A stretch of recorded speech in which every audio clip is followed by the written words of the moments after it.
السلام علیکم ورحمۃ اللہ وبرکاتہ۔ السلام ورحمۃ اللہ۔ انشاءاللہ آج فضائل سیدنا عثمان غنی رضی اللہ تعالی عنہ بیان کیا جائے گا،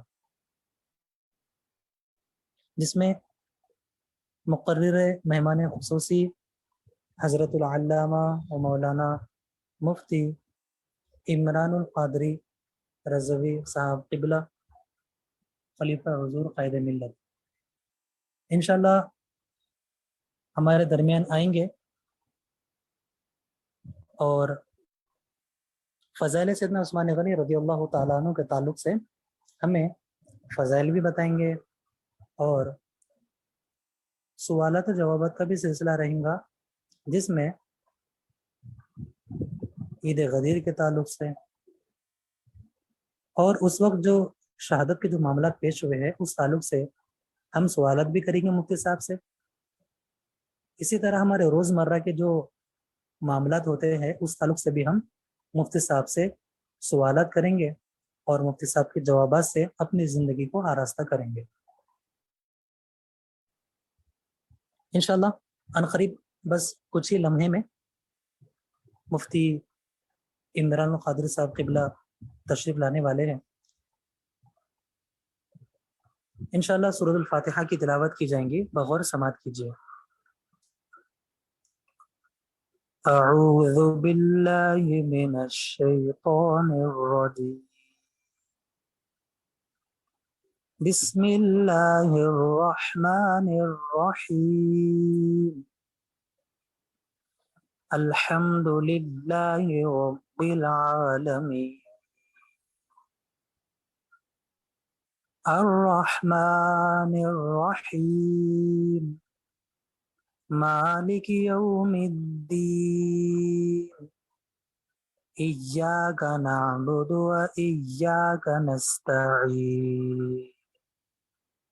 اہدنا الصراط المستقیم، صراط الذین انعمت علیہم غیر المغضوب علیہم ولا الضالین،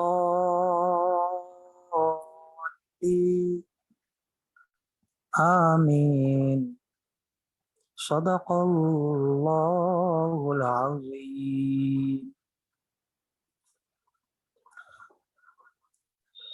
الصلاۃ والسلام علیک یا رسول اللہ وعلی آلک و اصحابک یا حبیب اللہ۔ مختصر مل کر نعت شریف پڑھتے ہیں۔ صلی اللہ علیک یا رسول اللہ وسلم علیک یا حبیب اللہ، اللہم صل علی سیدنا و مولانا محمد، اللہم صل علی سیدنا و مولانا محمد۔ سب سے اولا والا ہمارا نبی، سب سے بالا والا ہمارا نبی، اپنے مولا کا پیارا ہمارا نبی، دونوں عالم کا دولہا ہمارا نبی۔ کیا خبر کتنے تارے کھلے چھپ گئے، کیا خبر کتنے تارے کھلے چھپ گئے، پر نہ ڈوبے نہ ڈوبا ہمارا نبی۔ اللہم صل علی سیدنا و مولانا محمد صلی اللہ تعالیٰ علیہ وسلم۔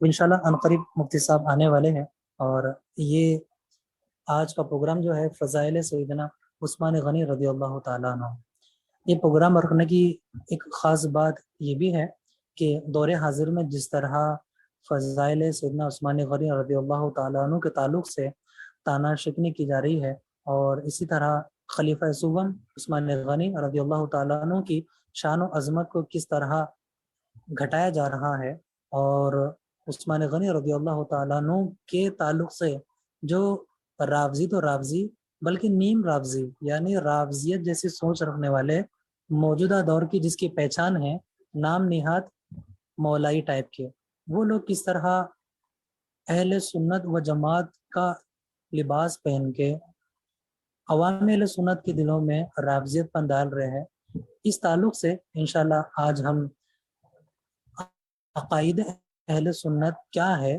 خلیفہ سون کے تعلق سے ہم معلومات کرتے ہیں، اور انشاءاللہ جو ہمارے روزمرہ کے معاملات ہیں وہ بھی سوالات کے ذریعے مفتی صاحب سے ہم جوابات حاصل کر سکتے ہیں۔ انشاءاللہ آج کے پروگرام میں جو پریزنٹ کرتے ہیں سنی رشتے میٹریمونل سروس، یہ ہماری ایک سروس ہے جو آل اوور انڈیا میں الحمدللہ یہ سروس کام انجام دے رہی ہے۔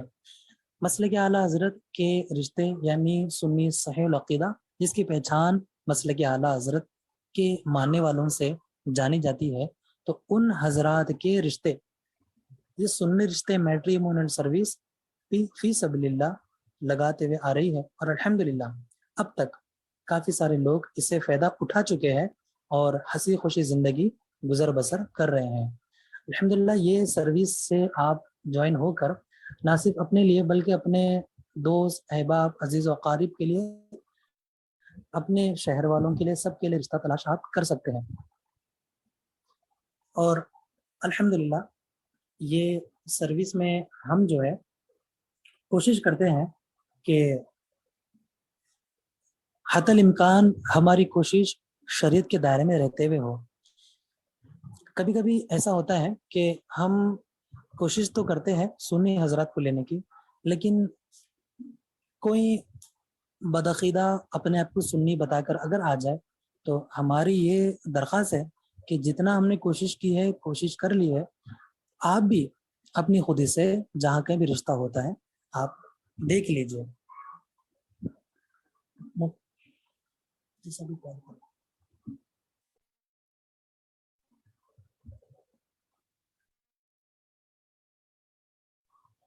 اور الحمدللہ یہ جو سروس ہے اصل میں ہمارا جو ہیڈ آفس یوں کہہ سکتے ہیں وہ حیدرآباد میں الحمدللہ، لیکن اس کے باوجود بھی پورے انڈیا لیول پہ الحمدللہ ہم یہ سروس کا خدمت انجام دے رہے ہیں۔ آج کا جو موضوع سخن ہم نے جو بنایا ہے وہ فضائل سیدنا عثمان غنی رضی اللہ تعالیٰ عنہ ہے کہ کس طرح حضرت عثمان غنی کو شہید کیا گیا۔ آج ہم سنیں گے مفتی صاحب کی زبانی، اور کس طرح سیدنا عثمان غنی رضی اللہ تعالیٰ عنہ کی شہادت کے بعد مسجد نبوی کے مصلی میں کچھ لوگ مصلی پہ قابض ہو گئے تھے، تو صحابہ کرام نے کس کے پیچھے نماز پڑھی یہ بھی ہم مفتی صاحب سے معلوم کریں گے، اور انشاءاللہ عید قدیر جو منائی جاتی ہے رافضی لوگوں کی اس کے تعلق سے بھی اس کی حقیقت ہم سماعت کریں گے، اور دور حاضر میں جو جلوس نکالا جاتا ہے، معاذ اللہ بعض لوگ جلوس نکالتے ہیں سیدنا عثمان غنی رضی اللہ تعالیٰ عنہ کو شہید کرنے میں، ان کی نظر میں قتل ہے، شہید کرنے کی وجہ سے معاذ اللہ اس خوشی میں بغض سیدنا عثمان غنی کی آڑ میں وہ لوگ جلوس نکالتے ہیں۔ تو اس تعلق سے بھی کیا حقیقت ہے، ایسے جلوسوں کو دیکھ کر ہمیں کیا کرنا چاہیے، اس میں شریک کرنا چاہیے نہیں ہونا چاہیے، یہ مفتی صاحب سے ہم انشاءاللہ معلوم کرتے ہیں، اور بھی انشاءاللہ عثمان غنی رضی اللہ تعالیٰ عنہ کے تعلق سے بھی، مولا علی رضی اللہ تعالیٰ عنہ کے تعلق سے بھی، اور سیدنا امیر معاویہ رضی اللہ تعالیٰ عنہ کے تعلق سے بھی ہم مفتی صاحب سے معلومات کریں گے کہ آخر اس شخصیات کو لے کر جو دور حاضر میں فتنہ بنایا جا رہا ہے، یعنی ان موضوعات کو اپنی طرف سے ترجمہ کر کے، ان واقعات کو، ان ہسٹری کو اپنی طرف سے معنی بیان کر کے جو عوام بھولی بھالی ان کے ذہنوں میں گندے عقائد ڈالے جا رہے ہیں، کبھی عقائد ڈالتے ہیں کہ معاذ اللہ سیدنا امیر معاویہ رضی اللہ تعالیٰ عنہ کے تعلق سے عوام میں کچھ نیم رافضی جو ہے نا بغض ڈالتے ہیں ان کے تعلق سے، کبھی سیدنا ابوبکر صدیق رضی اللہ تعالیٰ عنہ کی افضیلت کے تعلق سے بغض ڈالتے ہیں، تو ایسے دور حاضر میں ان نام نہاد نیم رافضیوں سے بچانے کے لیے اور خود بھی حفاظت کرنے کے لیے عقیدے کی، اور اپنے عزیز و اقارب اہل خانہ دوست احباب کی عقیدے کی حفاظت کرنے کے لیے آج کا پروگرام منعقد کیا گیا ہے۔ ہماری کوشش ہے کہ ہم حتی الامکان زیادہ سے زیادہ ان معاملات پر بات چیت کر سکیں اور عقائد اہل سنہ واضح ہو سکے، تاکہ ہماری قوم و ملت ایسے نام نہاد نیم رافضی جیسے بد عقیدوں کی صحبت سے بچے اور ان کے جلسوں سے، ان کی مجلسوں سے اپنے اور اپنے اہل و عیال کی حفاظت کر سکیں۔ انشاءاللہ مفتی صاحب عنقریب آئیں گے اور ہمیں ان معاملات پر قرآن حدیث اور اجماع قیاس کی روشنی میں ہمیں بتائیں گے کہ آخر حقیقت کیا ہے۔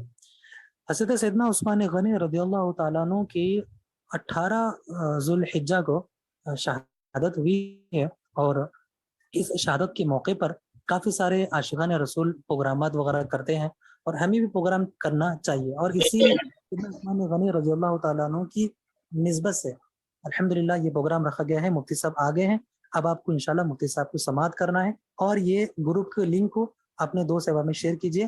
اب آپ کے سامنے خلیفہ حضور قائد ملت مفتی عمران قادری صاحب قبلہ۔ السلام علیکم ورحمۃ اللہ وبرکاتہ۔ وعلیکم السلام ورحمۃ اللہ وبرکاتہ۔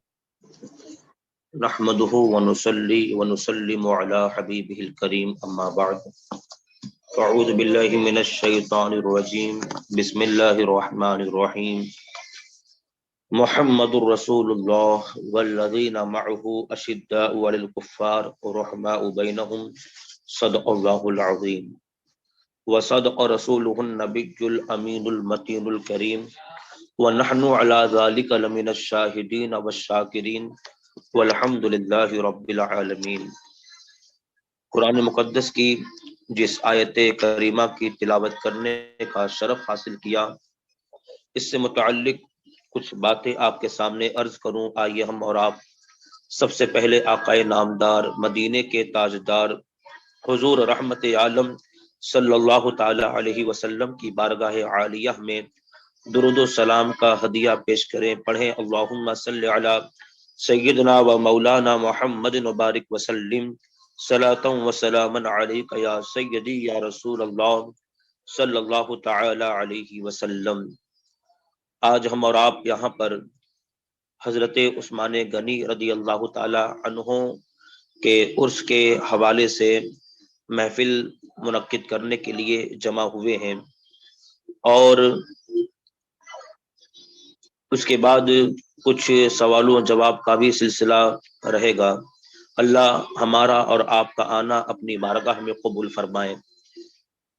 اللہ کے رسول صلی اللہ تعالی علیہ وسلم کو اللہ نے جس جماعت کو عطا فرمایا وہ جماعت صحابہ ہے۔